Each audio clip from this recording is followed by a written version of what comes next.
Okay, I will run you through this new excited critical metal portfolio that we put together in Namibia, and I'll try and do that in 10 minutes.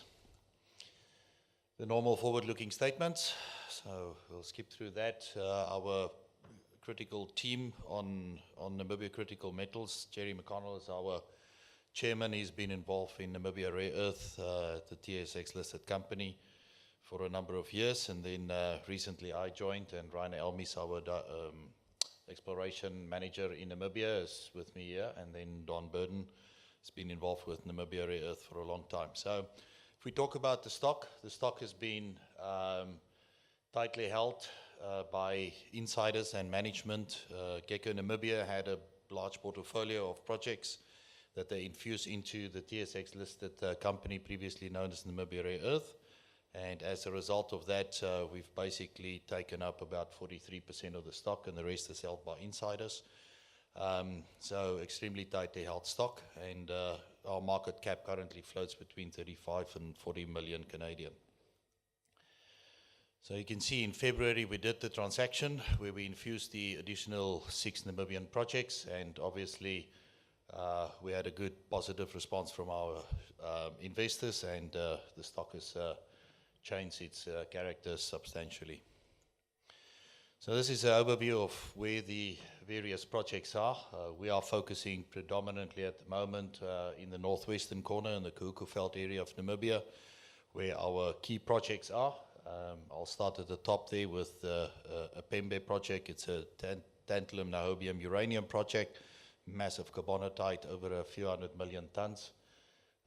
And then the Kunene Cobalt Copper project is adjacent to the Celsius Resources project.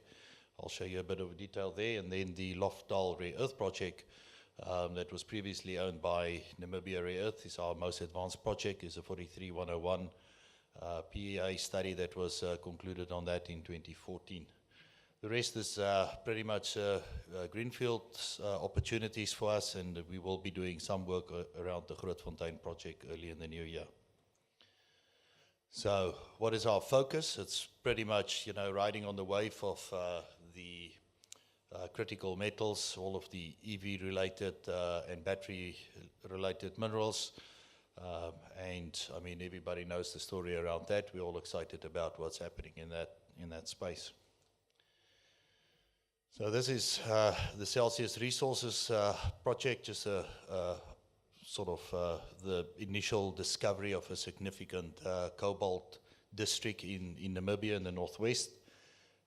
They've announced their maiden resource earlier this year, and you can see it's a world-class substantial 112 million tons with 126,000 tons of cobalt contained, and growing, and keep drilling, and they finalizing the scoping study, and we'll put out the pre-feasibility early in the new year. Okay, this basically gives us the overview of where we are doing our exploration work.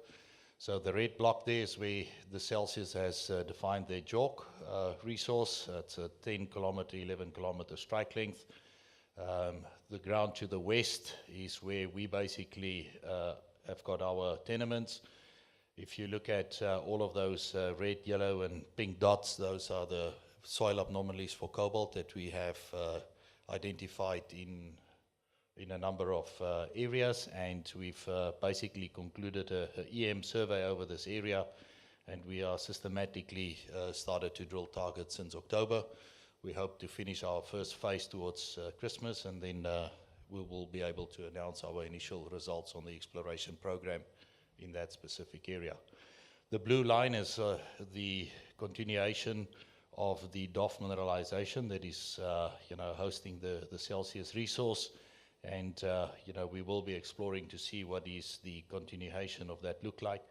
That entire blue line is 43 kilometers in length, so definitely a cobalt district and a very prospective area.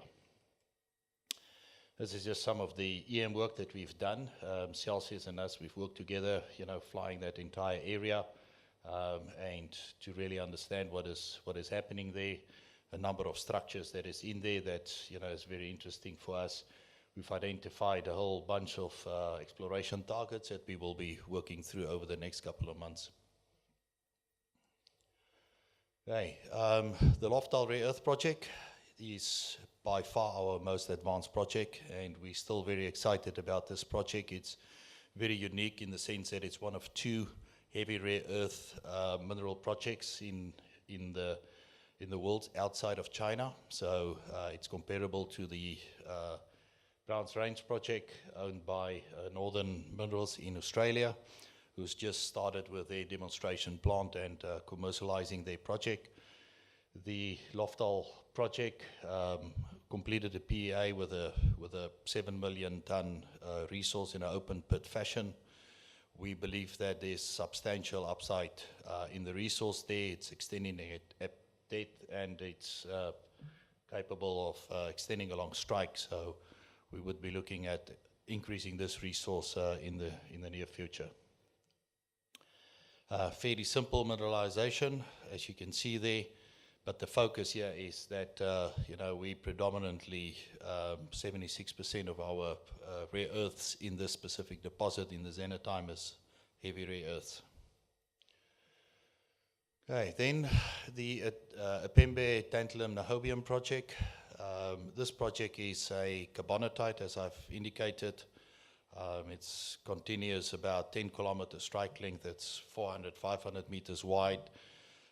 There's already 11,000 meters of drilling that has occurred. It's got a small section that we've drilled to a resource, but it's a non-JORC resource at this point in time. We do see that there is substantial zones of mineralization and lenses. And, if you just look at some of the high-level intersections that we've seen there, we've seen tantalums, up to 300, 400 ppm.